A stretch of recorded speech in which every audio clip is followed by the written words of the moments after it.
यदि आप भी नए नए आए हैं, बिगनर्स हैं स्टॉक मार्केट में, तो आप स्विंग ट्रेडिंग करें कि इंट्राडे ट्रेडिंग करें, ये एक दुविधा बनी रहती है। तो आज हम लोग इसी को लेकर के कुछ डिफरेंस जानेंगे कि इंट्राडे ट्रेडिंग में और स्विंग ट्रेडिंग में दोनों में क्या अंतर है। तो आइए बिना देर किए हम लोग शुरुआत करते हैं। आपके पास कुछ बिंदुओं पर हम लोग चर्चा करेंगे कि कौन सा बेहतर है, कौन सा उससे बेहतर है। दोनों का अपना अपना महत्व है। डे ट्रेडिंग का अपना महत्व है और स्विंग ट्रेडिंग का अपना महत्व है। तो आइए पहले हम पहले बिंदु पर देखते हैं कि यदि आपके पास टाइम है, तो फुल डे टाइम है आपके पास, तो आप इंट्राडे करेंगे। इंट्राडे करने से आप हमेशा कंप्यूटर लैपटॉप पर बैठे रहते हैं, देखते रहते हैं, बाज़ार के उतार चढ़ाव को देखते रहते हैं। वहीं पर आप स्विंग ट्रेडिंग, आपके पास टाइम नहीं रहते हैं, नौकरी पेशे में है, तो आप स्विंग ट्रेडिंग करते हैं। आप कोई स्टॉक खरीद करके, बाई करके और अपने काम में लग जाते हैं। फिर टाइम आता है, यदि टारगेट लगा दिए हैं, स्टॉप लॉस लगा दिए हैं, तो अपने आप हिट हो जाता है। तो पहला डिफरेंस है कि यदि आपके पास टाइम है, बहुत ज़्यादा टाइम है, तो आप इंट्राडे करेंगे। यदि आपके पास कम टाइम है, तो आप डिलीवरी ट्रेडिंग करेंगे या CNC करेंगे या स्विंग ट्रेडिंग करेंगे। दूसरा पॉइंट्स इंट्राडे और स्विंग ट्रेडिंग में क्या है कि इंट्राडे या डे ट्रेडिंग आप 9:15 से सुबह से लेकर के और 3:15 तक आप लगे रहते हैं।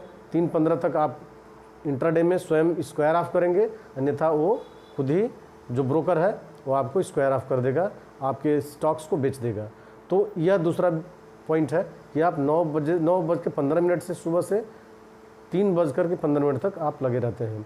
वहीं पर स्विंग ट्रेडिंग में क्या होता है कि कोई स्टॉक खरीदते हैं आप और उसके टारगेट आपके रहते हैं, और आप टारगेट 3%, 6% जो भी हो सकता है आपका, वह 1 सप्ताह के लिए, 2 सप्ताह, 4 सप्ताह तक का हो सकता है, उससे अधिक भी हो सकता है।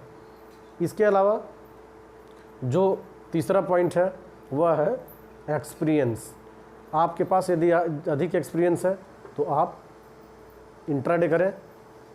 स्टार्टिंग में कोई भी बिगनर्स आता है तो वह डिलीवरी में ही ट्रेड करता है, स्विंग ट्रेडिंग ही करता है। लेकिन जैसे जैसे एक्सपीरियंस बढ़ता जाता है तो वह intraday, option trading, future and options ये करना शुरू करता है।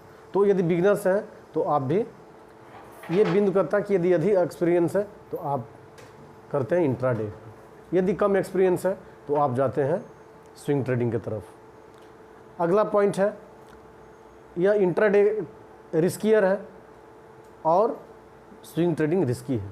दोनों ही ट्रेड रिस्की होते हैं, लेकिन इंट्राडे में आपको अधिक रिस्क लेना रहता है, स्टॉप लॉस लगाना रहता है, क्योंकि आप उस स्टॉक के सामान्य चीज़ों को, उसके मूवमेंट को देख करके आप ट्रेड करते हैं। वहीं पर स्विंग ट्रेडिंग में आप उसके फंडामेंटल चेक करते हैं, वह क्या उसकी स्थिति है, उसका कितना आगे जाएगा, कितना उसका ग्रोथ होगा, कितना फॉल हो सकता है, यह आप फंडामेंटल देखते हैं।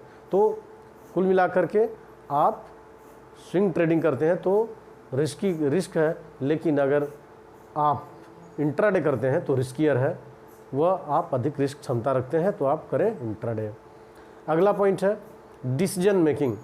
यदि आपके पास क्विक डिसीजन लेने की क्षमता है तो आप इंट्राडे डिलीवरी ट्रेड नहीं करते हैं, आप इंट्राडे करते हैं या डे ट्रेडिंग करते हैं।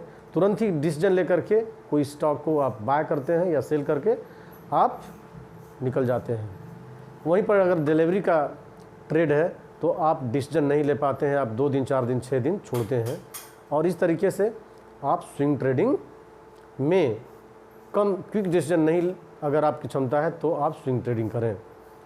अगला पॉइंट है लीवरेज का। यदि आपके पास कैपिटल कम है तो आप इंट्राडे कर सकते हैं, क्योंकि उसमें लीवरेज मिलता है आपको। ब्रोकर आपको यदि 1 लाख है तो 5 लाख दे सकता है, 10 लाख, अलग अलग स्टॉक के अलग अलग लीवरेज होते हैं। आप उसको ले करके आप ट्रेडिंग करते हैं उसी दिन। हालांकि यह अगर मार्केट नीचे आता है या आपको रिस्क अगर है तो आपके कैपिटल जाने का भी चांस है, जो आपका कैपिटल उसमें से जाएगा और 3:15 तक वो स्क्वायर ऑफ हो जाएगा।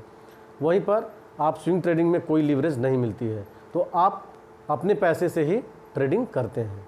तो इस तरीके से स्विंग ट्रेडिंग अपने पैसे से, यानी कि जो आपके पास कैपिटल है उससे आप ट्रेडिंग करते हैं, वहीं पर लीवरेज मिलता है इंट्राडे के लिए। तो ये कुछ पॉइंट्स थे जो हमने चर्चा किया। यदि आपको यह पॉइंट्स कैसे लगे कमेंट में ज़रूर बताएं। यदि नए हैं तो चैनल को सब्सक्राइब करें। तब तक के लिए जय हिंद।